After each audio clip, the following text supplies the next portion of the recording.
grab a journal, grab a friend, grab a snack, and let's get into it. Day one, we talked about overall what is self-concept, because self-concept has been our focal point. Self-concept is that fundamental framework, right? It is created of our self-image, our ideal self, our self-perception. It is influenced by so many different things. Understanding our self-concept is so important because that's the one thing that when we understand, everything in life just makes sense. We're able to go through pretty much anything in life because we understand who we are and we're taking the time to invest in this tool. So day one, overall, what is self-concept? Day two talked about the different components of self-concept. So the ideal self, real self, and our self-image. For day three, our goal is to uncover our influences. It's important for us to recognize these external factors that are shaping our self-concept, right? Because there's so many different things that are impacting it. Our family, society, social media, how we perceive ourselves are all impacted by the things around us. So a little quote to get us started. You are the sum total of everything you've ever seen, heard, eaten, smelled, been told, forgotten. It's all there. This is by Maya Angelou.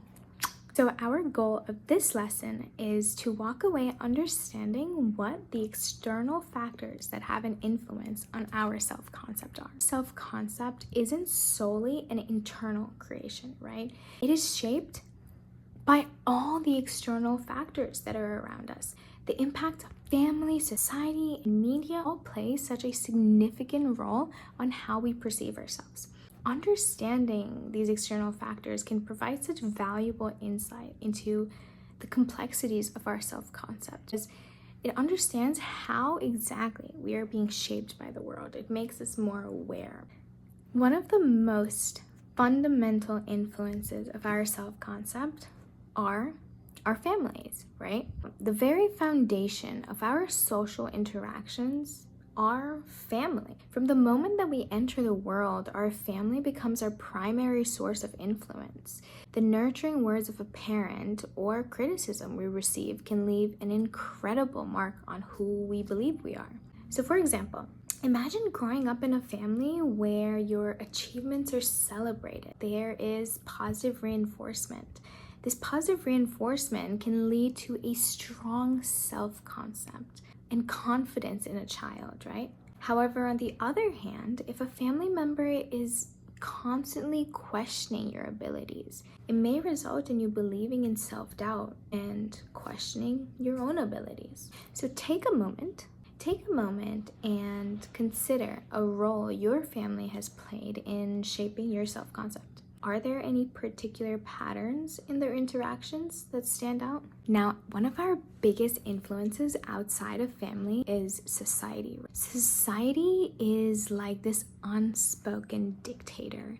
Moving on into society is like a vast sea of norms, values, expectations, perceptions that are constantly surrounding us. Society often sets a stage of what is considered normal or acceptable. It's a powerful force that influences how we perceive ourselves and others. So for example, picture the societal pressure to conform to a certain body image. That's something that we see all the time. Magazines, advertisements, social media. These often perpetuate these unrealistic standards, and they lead to us feeling inadequate or having a negative self-concept. It's such a sad reality, right? We go through so much of life thinking that we should look like this one standard, but if we look throughout time, each standard is really set to a certain time zone. So like if you look at what is considered the standard of beauty in the 90s,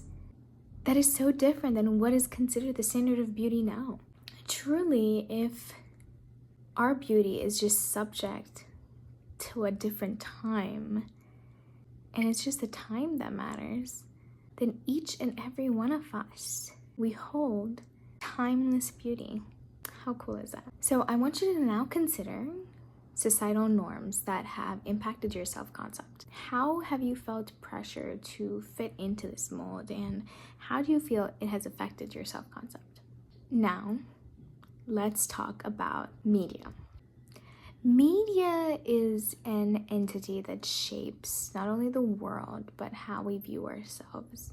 This is especially now through social media, right? Think about the polished and edited pictures that we see of ourselves. They create such unrealistic comparisons. I think especially now with TikTok and YouTube, we're so used to just seeing people seem to have their lives together.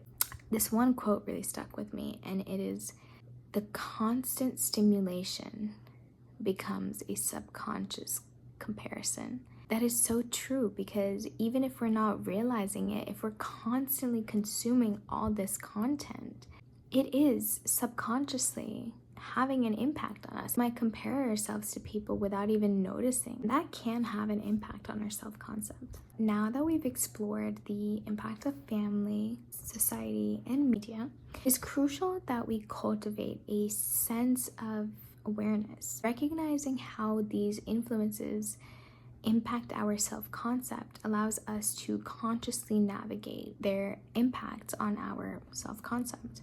Be empowered. Understand that there are influences that can align with your authentic self and values. We just need to embrace those and challenge the other ones that hinder our growth or self-acceptance. I'll leave you with a suggestion to take this action. Consider curating your social media. Curating your social media consumption to not only less, but also direct it to more positive and diverse representation. Go through the people you follow. Surround yourself with people who uplift you and support you on your authentic self. Go through the people you follow, the people that follow you, and who are the people that you find yourself being like, if I post this, I don't want them judging me. Take them off as a follower. Unfollow people that make you go through things and be like, I don't know how I feel about this. Or create another account, because you deserve to surround yourself by people that authentically find you interesting.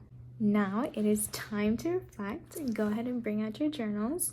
So our journal prompt for day 3, this is I like this one, is I want you to identify a belief of yourself that was influenced by an external source. And then I want you to challenge, how valid is it? Does it still stand? Thank you so much for joining me. Make sure to subscribe to stay tuned, and I love you all so much. I